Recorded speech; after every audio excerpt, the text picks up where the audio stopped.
अपने वरेण्य गुरु भ्राता इस कालखंड के प्रथम शिव शिष्य साहब श्री हरिरानंद जी को सादर आमंत्रित करते हैं कि वो मंचासीन हो और आध्यात्म के जगत में हमारा मार्गदर्शन करते हुए हमें आशीर्वाद दे कि हम उनके इस पुनीत संकल्प में सहभागी बन सकें। साहब श्री हरिरानंद जी। गुजरात के इस शहर में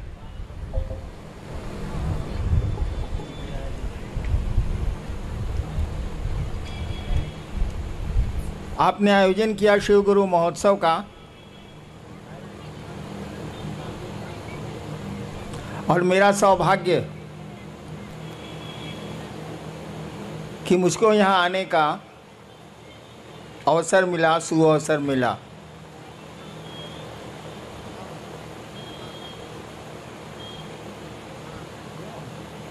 मैं मंच पर मुझको दिक्कत होती, इसीलिए मैं कुर्सी पर ही रह गया।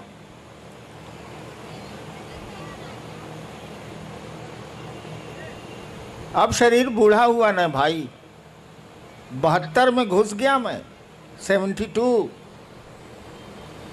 1990 से शिव कार्य हमने शुरू किया था बिहार की राजधानी पटना शहर से। वहाँ मैं दंडाधिकारी था पटने का।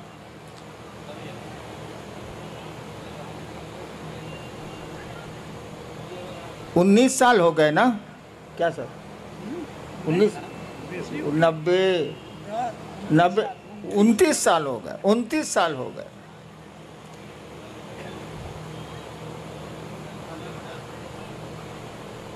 पहले तो इस बात को आप समझ लीजिए, शिव शिष्यता में आदमी गुरु नहीं है।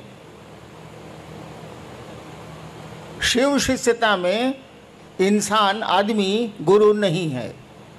शब्द ही बोलता है शिव शिष्यता, यानी भगवान शिव की शिष्यता। यहाँ गुरु हम लोगों के हैं भगवान शिव।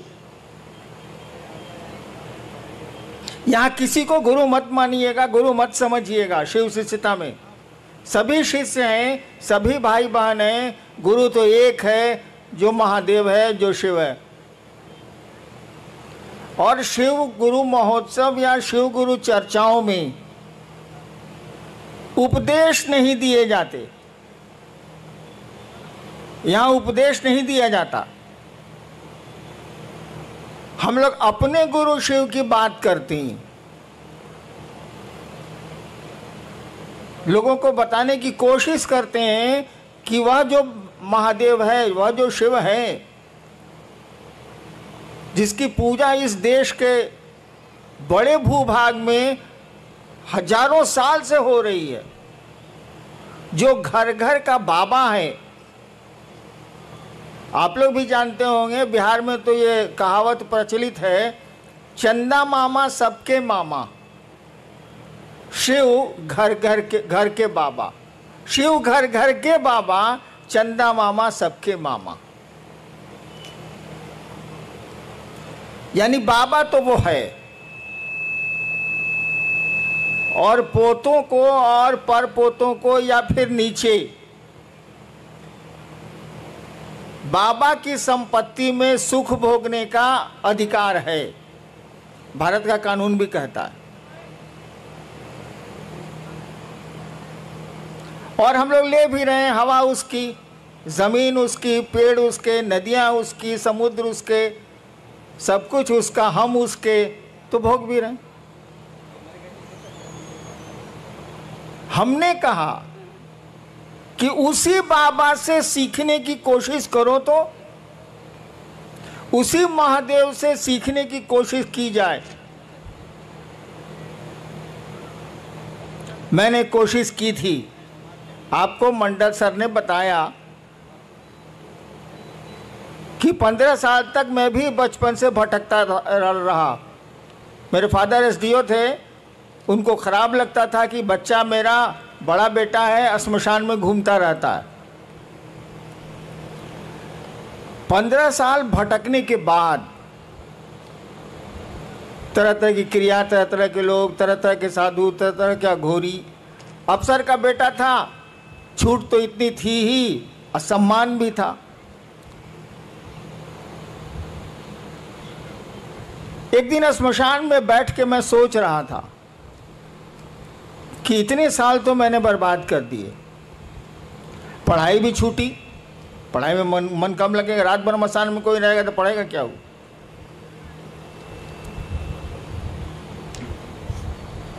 एक मेरे मन में ख्याल आया, देखिए शिव शिष्यता है क्या, मैं आपको बताना चाहता हूँ, मैं अपनी कहानी नहीं सुनाना चाहता।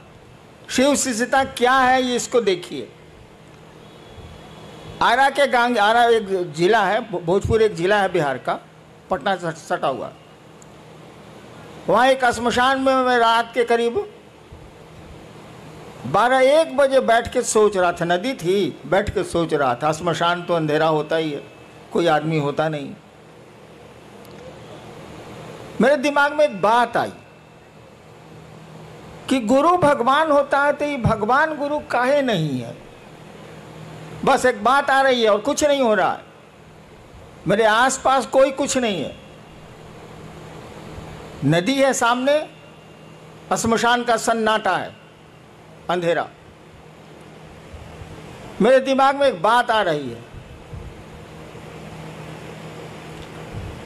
सभी कहते हैं कि गुरु भगवान होता है तो ये भगवान गुरु काहे नहीं। और हमने सोचा कि अब हम भगवान को गुरु बनाएंगे। अकेले बैठ के हम सोच रहे हैं भगवान को गुरु बनाएंगे। 1974, शायद बहुत लोग उसमें उस समय पैदा भी नहीं होंगे आप लोग। मैं पटना यूनिवर्सिटी में कानून का विद्यार्थी था, लॉ का।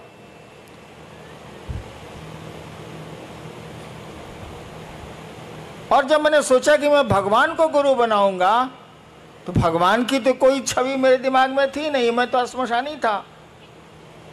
मेरे पिताजी मेरी माँ को कहा करते थे, वो बिहार के टॉपर थे, मेरी माँ को मेरे पिताजी कहा करते थे, अब दोनों नहीं है, कि जानती है मलकिनी, शिव को भगवान कहा जाता है भारतीय किताबों में। तो मैं गुजरता रहता था तो सुनता रहता था, हमको मतलब कुछ था नहीं।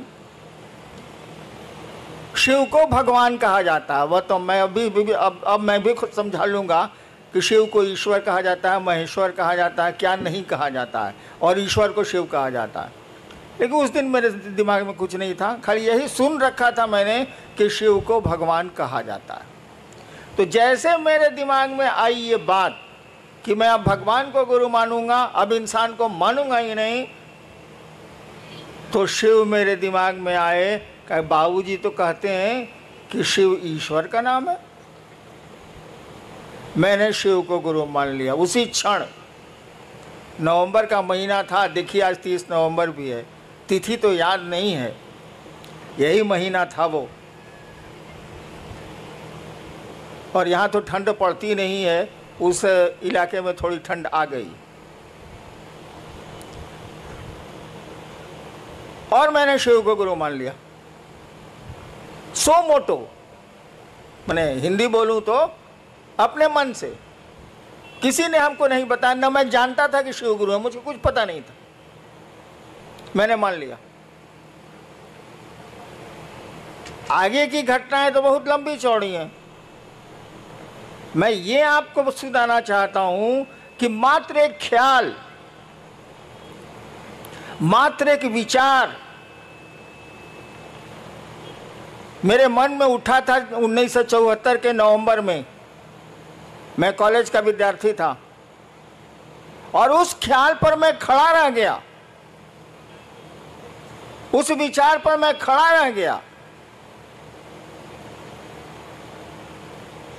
और आगे की घटनाओं ने ऐसा मोड़ दिया। आपको तो विश्वास भी है शिव पर। मैंने तो क्रिया खाई थी कि 3 काम मैं नहीं करूंगा। आप आसमान से उतरेंगे जैसा फोटो में दिखते हैं, मैं आपसे कुछ नहीं सीखूंगा। आदमी के रूप में आइएगा और कहिएगा मैं ही महादेव हूं, मैं आपसे कुछ नहीं सीखूंगा।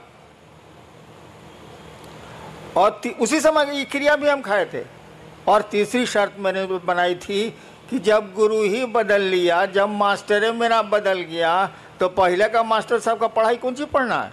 और मैंने छोड़ दिया, छोड़ भी दिया, उसी क्षण से छोड़ दिया। आगे की घटनाओं ने मुझको 8 साल में बताया। 8 साल तक मैं चुप रहा, किसी से कुछ नहीं बोलता था। अरे डिप्टी कलेक्टर था, ये काम करना ही है, कचहरी जाना ही है, ये करना वो करना, वो करता था। अपनी पत्नी को छोड़ के मैंने किसी को नहीं कहा कि मैंने शिव को गुरु माना। 8 साल तक मैं चुप रहा। मुझको लगता था कि आदमी धोखा देगा तो उसको पकड़ के चारों गालियों देंगे, सारा ये महादेव धोखा देगा तब क्या करेंगे, इसलिए मैं बोलता ही नहीं था कि ना बोल पे नहीं करेंगे। और मंडल सर ने बताया कि जब मैं मधेपुरा में मजिस्ट्रेट था और पुराने मित्र मेरे शमशानी आए मिलने के लिए, तो उन लोगों ने कहा कि हमको मालूम है। हम कह रही साला हम तो जानबे ना, हम किसी को बोल भी नहीं किए, इसको कैसे मालूम है कि शिव गुरु है। तब उन लोगों ने बताया कि किताब में तो लिखा हुआ है कि शिव गुरु है। तब माथा पीटा, जब किताब में लिखा हुआ है कि शिव गुरु हैं, घर में लइका नगर में ढिढोरा, साला महादेव घर घर का बाबा है, और तब कहाँ बहुआ रहे हैं लोग भाई। अपने बाबा को गुरु मानेंगे, देखेंगे पढ़ाता है कि नहीं पढ़ाता है, नहीं पढ़ाता है तब कहेंगे कि साला नहीं पढ़ाता है, लेकिन वो पढ़ाता है, वो गुरुओं का गुरु है। जगत गुरु शास्त्रों ने उसको कहा है, विश्व गुरु कहा जाता है शिव को।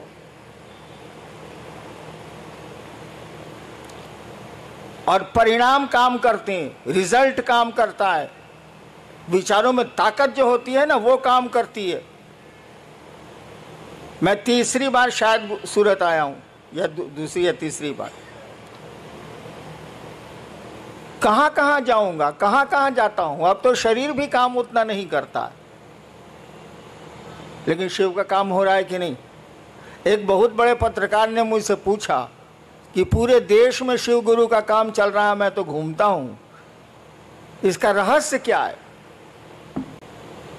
हमने कहा इसका रहस्य कुछ नहीं है, मैं कहाँ जाता हूं, 32 साल तो सरकार में था। विचार फैलते हैं, विचार में ताकत होती है। और आज देखिए सूरत में इस कड़ी धूप में आप यहाँ उपस्थित हैं, इतने लोग उपस्थित।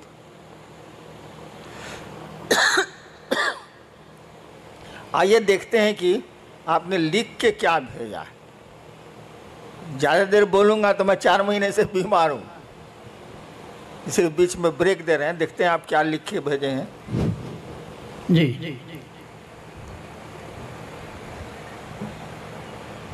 आर.के. यादव इच्छापुर सूरत से, इनकी जिज्ञासा है कि रांची से नमः शिवाय करने के लिए बल दिया जा रहा है, क्या यह सही है?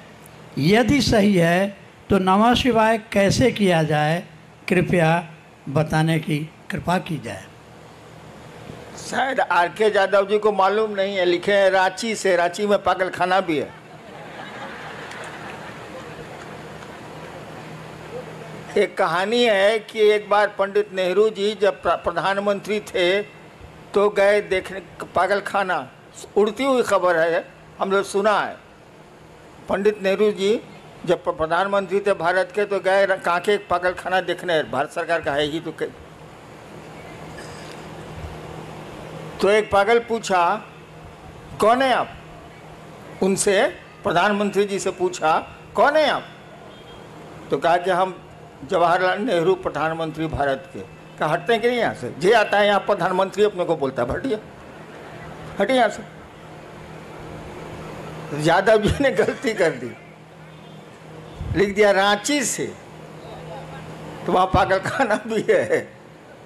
और रांची का लोग अमूमन जो कांके ब्लॉक है, कांके ब्लॉक में रहता है, हम उसी में पले रहते थे, इसीलिए मेरा थोड़ा ढीला भी है। मैंने कहा है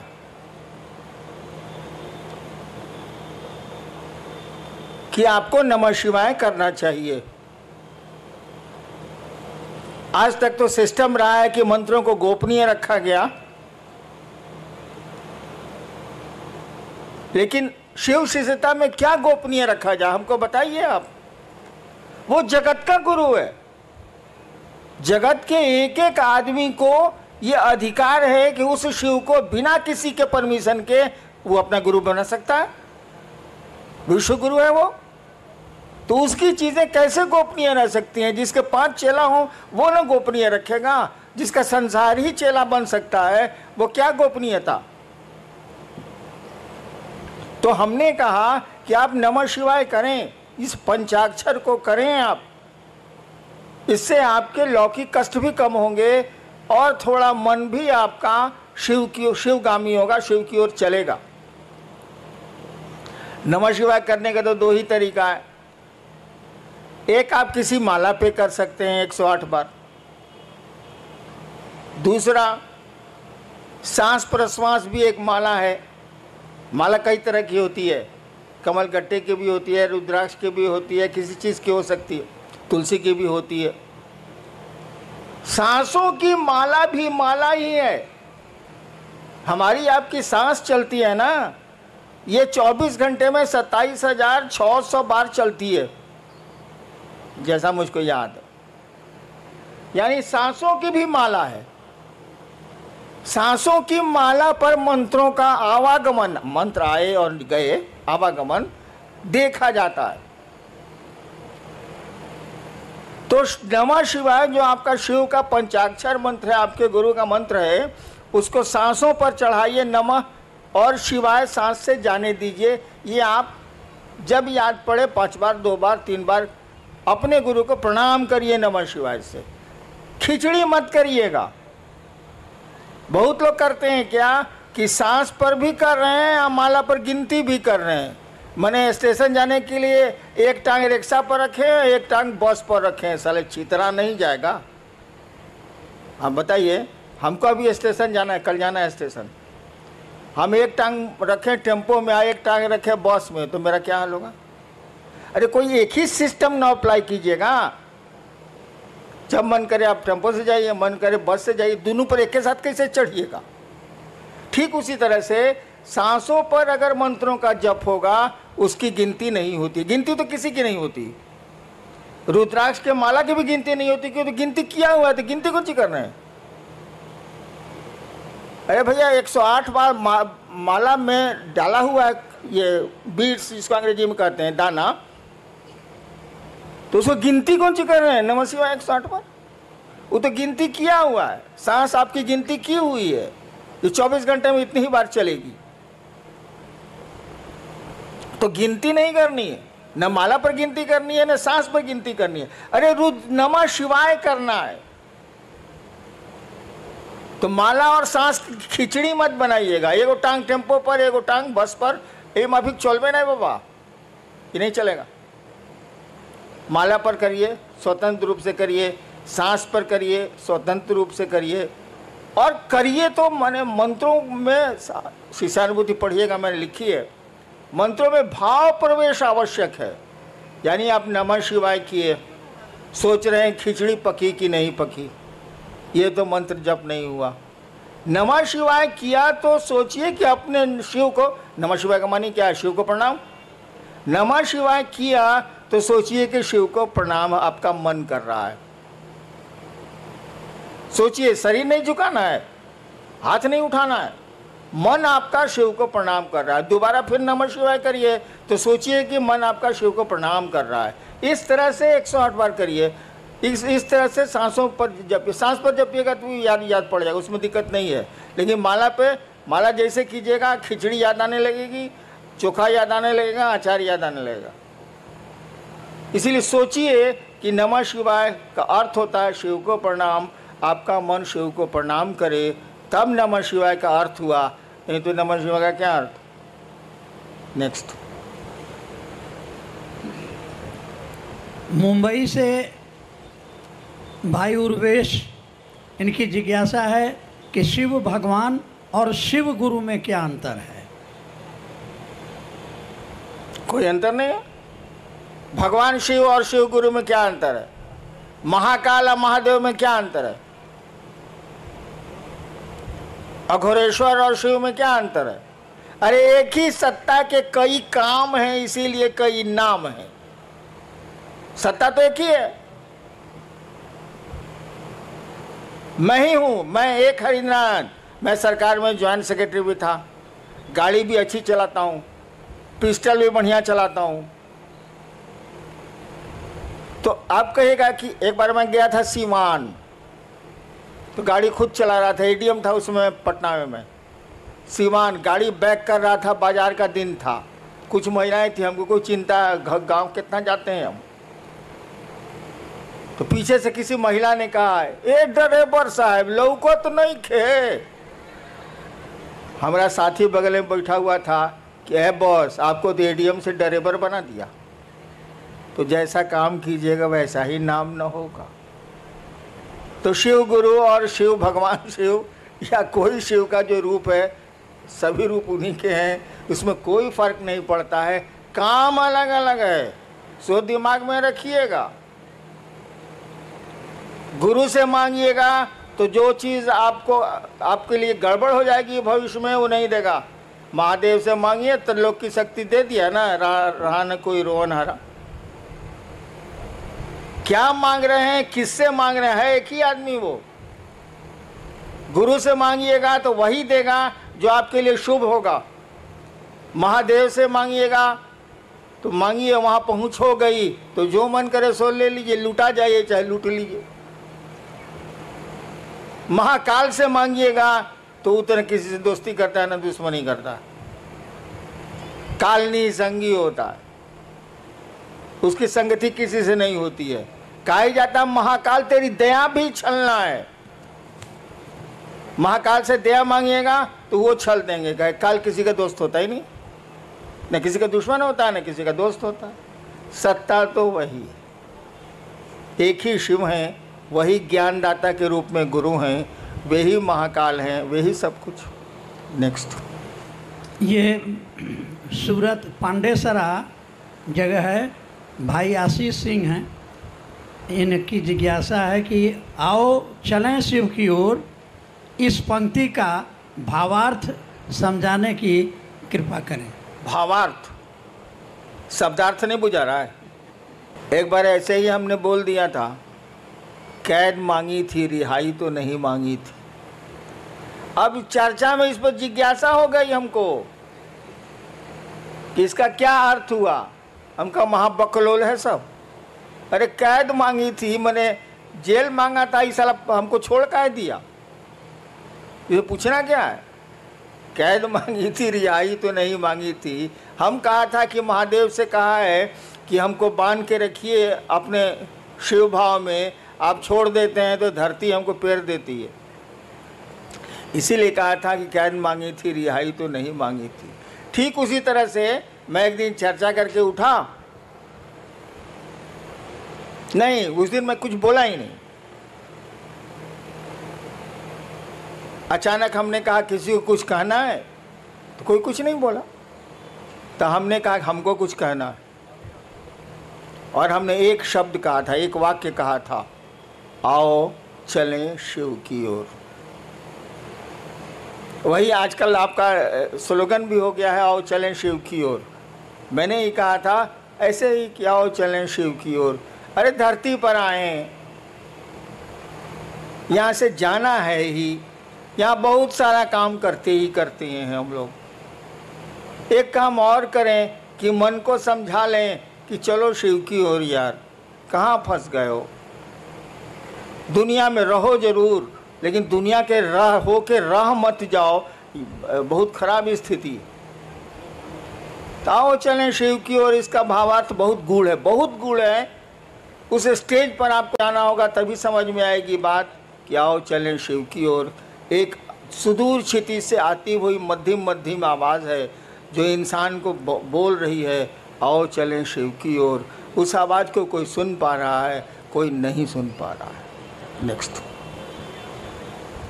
मुंबई से हैं भाई रामनाथ ठाकुर जी।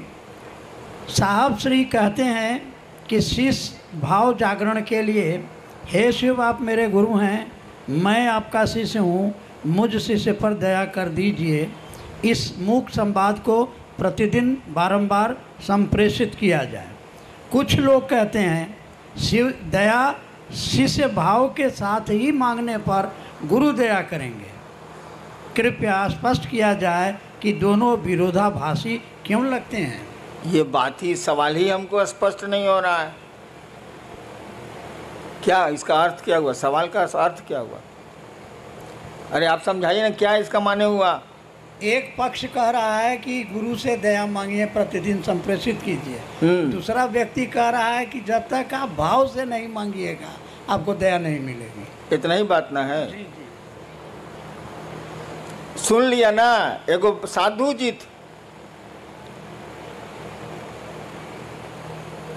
तो उनको गांव वाला लोग बुलाया कि आइए, बड़ी दिन से आप गांव के बाहर रहते हैं पहले के ज़माने में, आज गांव में के आपके सम्मान में एगो प्रीति भोज देंगे, मैंने खाने पीने वाला प्रीति भोज। आप नहीं दे रहे हैं हमको, लेकिन उस साधु को दिया था।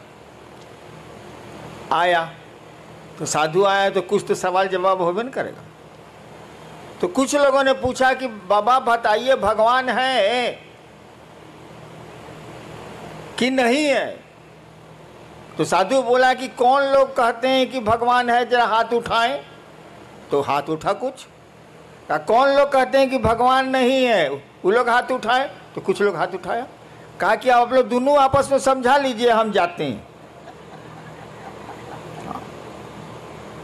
तो दो तरह का बात, तब दो तरह का बात है, दोनों आपस में समझा लीजिए, हमारी क्या जरूरत है भाई साहब? क्या सवाल है? वही है कि दया के साथ। अरे बेवकूफ, वो सब आपको नहीं बोल रहे हैं हम भी वही हैं, प्रश्नकर्ता को बोल रहे हैं। अरे भाव क्या है भाई? पत्नी का भाव है आप में, पुत्र का भाव है आप में, पिता का भाव है आप में? है?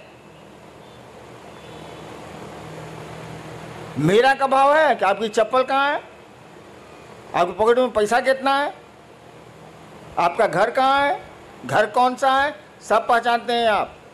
पैसा नहीं बोल रहा है कि ये भैया ये भैया ये भैया हम 502 रुपया बनी। आप जानते हैं कि 502 रुपया मेरे पॉकेट में है, इसलिए कि आपका पैसा है वो। एक चीज होती है विचार, एक चीज होता है भाव। विचार दिमाग से उठते हैं, थिंकिंग है विचार, थॉट है। यह विचार कि हे शिव आप मेरे गुरु हैं, एक विचार है ये।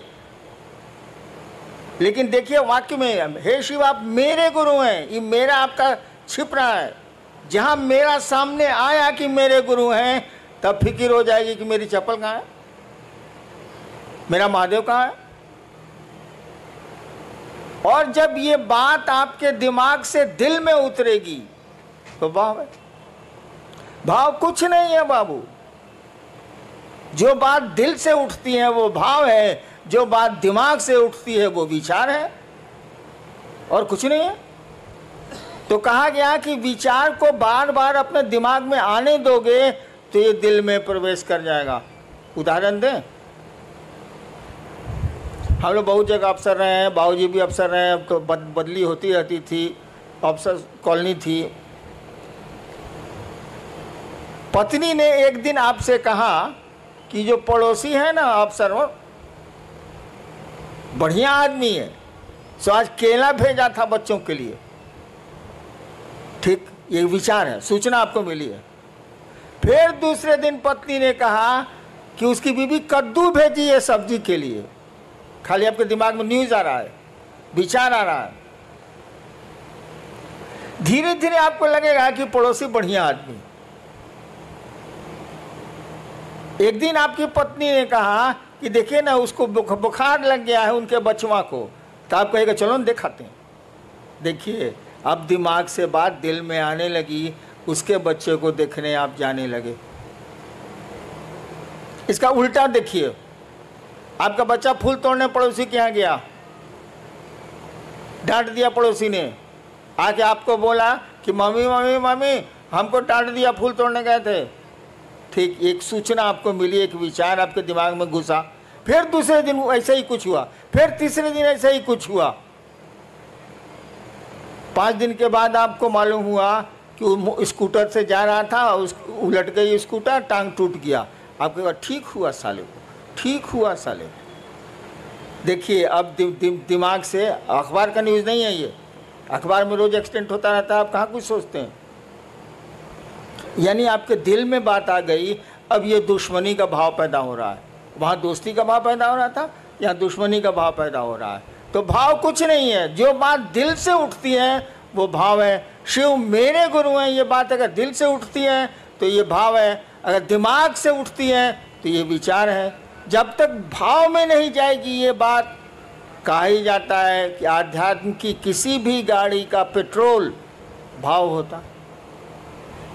शास्त्र हमारे कहते ही हैं, भावेन लभते देवता भावेन देव दर्शनम।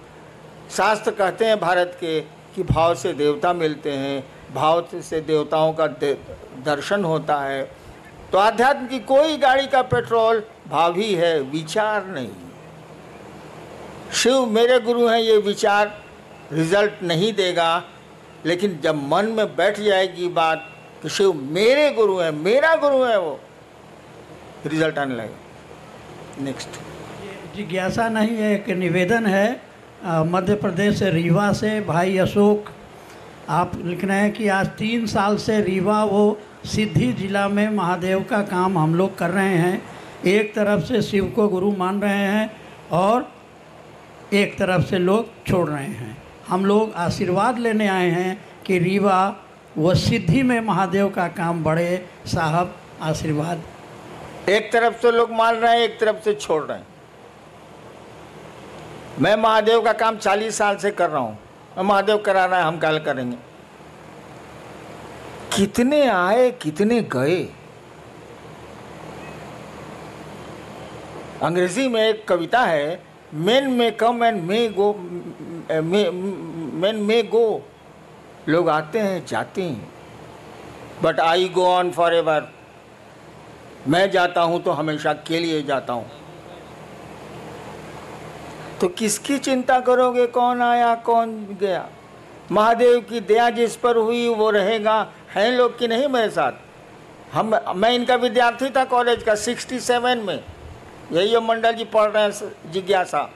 इनको मैं ज़बरदस्ती, उस समय शिव गुरु नहीं थे मेरे, ज़बरदस्ती एक दिन श्मशान ले जाता था और दूसरे दिन कब्रिस्तान ले जाता था। 1 साल कंटिन्यूअस।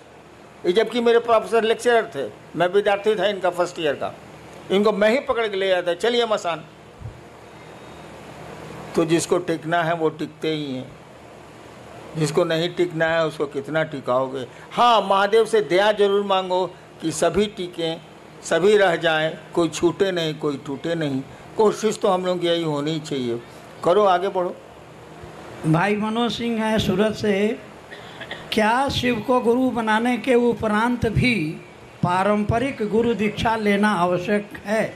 किसी भी अनुष्ठान या मुहूर्त में लोगों द्वारा पारंपरिक दीक्षा द्वारा शरीरधारी गुरु द्वारा गुरुमुख होने का दबाव बनाया जाता है।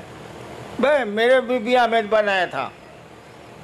आप यही नहीं कह रहे हैं, कोई सब अनुष्ठान करने के पहले पंडित मैंने कहा जाता है कि आपके गुरु कौन है। तो मेरी शादी स्टेट में है, चली गई पत्नी मेरी शादी में भी यही हुआ था। स्टेट का पंडित था, पंडित जी थे बेचारे, मर गए, कहा हम था। बोले आपके गुरु बउआ जी कौन है? तो हमारी तो बोली तो भाई सिवान वाली थोड़ी ख़राब है।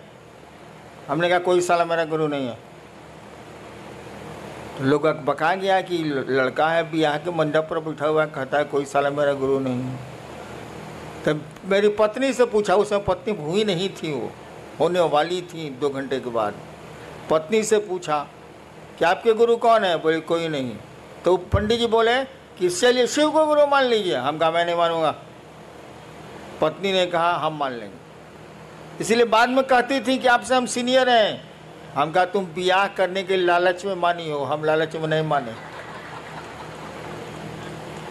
हाँ, तो हम बिना गुरुए के ब्याह कर लिया, तुम इसी की चिंता में पड़े हो जी। बट इससे बड़ा कोई अनुष्ठान होता है ब्याह से ज़्यादा बड़ा? मस्ती करो, कहो कि शिव मेरे गुरु हैं। दीक्षा की क्या जरूरत है? गुरु की दया ही दीक्षा होती है। दीक्षा का मानी समझते हो यार? जी, एक कई लोगों की ये जिज्ञासा है, जिसमें मुंबई कल्याण से हैं भाई सुनील मौर्य। तो शिव को गुरु बनाने के बाद भी कठिनाइयाँ पीछा नहीं छोड़ रही। इसकी क्या वजह हो सकती है? एक तो आप नमः शिवाय अगर ठीक से करते हैं, 108 बार अगर माला पर करते हैं, माला 108 की होती ही है, या टुकड़े टुकड़े में सांस पर नमः शिवाय से अपने गुरु को प्रणाम करते हैं, तो बाधाएं कम हो जाएंगी, कठिनाइयां कम हो जाएंगी। नमः शिवाय आपके कष्टों को कम करने की का बहुत सुंदर मेडिसिन है, औषधि है वो, उसको करिए। और जहाँ तक कठिनाइयों का सवाल है, जान लीजिए इस जगत में कोई आया है तो उसको ज़िंदगी में अच्छी खराब दोनों सड़कें मिलनी ही मिलनी है, कोई उपाय नहीं है। आपकी ज़िंदगी के रास्ते उबड़ खाबड़ मिलेंगे ही मिलेंगे, अच्छे 4 लेन भी मिलेंगे उसमें, लेकिन ज़्यादा खतरा यही है कि उसमें उबड़ खाबड़ ही रास्ते मिलेंगे आपको ज़िंदगी में। चलना तो पड़ेगा ही पड़ेगा। होशियारी इतनी ही है कि सवारी बढ़िया कर लीजिए। अगर ट्रैक्टर से जा रहे हैं उबड़ खाबड़ में तो कमर टेढ़ी हो जाएगी। स्कॉर्पियो से चले जाइए तो कमर नहीं टेढ़ी होगी, खाली जर्क महसूस होगा। तो ज़िंदगी के रास्ते तो उबड़ खाबड़ मिलेंगे। सवारी ठीक कीजिए, शिव की सवारी लीजिए, जर्क तो उसके बाद भी महसूस होगा, लेकिन कमर टेढ़ी नहीं होगी। रास्ते नहीं बदले जा सकते, सवारियां बदली जा सकती हैं। शिव की सवारी ले लो, शिवयान ले लो, यान माने सवारी, शिवयान ले लो, वायुयान, शिवयान ले लो, निकलते चलो निकलते चलो। थोड़ा बहुत तो जर्क लगता ही लगता है, अच्छी सड़क मिलेगी तो नहीं लगेगी। जीवन में कठिनाइयाँ आएंगी ही आएंगी। धरती पर जो भी आया है आज तक परेशानियों में रहा है वो, और उसमें उसने काम किए हैं। पहाड़ों पर वो चढ़ते हैं जिनको चढ़ना होता है, नहीं तो सीढ़ियाँ भी पहाड़ होती हैं। इंसान के लिए सीढ़ियाँ भी पहाड़ होती हैं। और कोई है जो एवरेस्ट पर भी चढ़ता है और जिसका नाम होता है शेरपा तेंजिंग, दुनिया जानती है उसको। और कुछ लोग मिलेंगे कि आपके घर नहीं आ सकेंगे, एक पहला मंजिल पर आपका रहने का है, बड़ी दिक्कत है। कुछ लोग सीढ़ियों को पहाड़ बनाते हैं, कुछ लोग पहाड़ को सीढ़ियाँ बनाते हैं। इसीलिए इन चीज़ों से नहीं घबराना है। परेशानियाँ हो आगे बढ़ो, शिव की ओर बढ़ो, तभी मज़ा है, तभी किसी रिजल्ट का मज़ा है, नहीं तो कुछ मज़ा नहीं। चलना चाहिए क्या? आयोजक गण क्या मुझको अनुमति देंगे? चलिए भाई, सूरत का ये शिव गुरु महोत्सव, बैठिए आप लोग। एक मेरी दिल की इच्छा बताता हूं आपको, शायद पूरी हो पाए या नहीं, आप कर पाए कि नहीं। सूरत में मैं शिव की सूरत देखना चाहता हूं, उस महादेव की।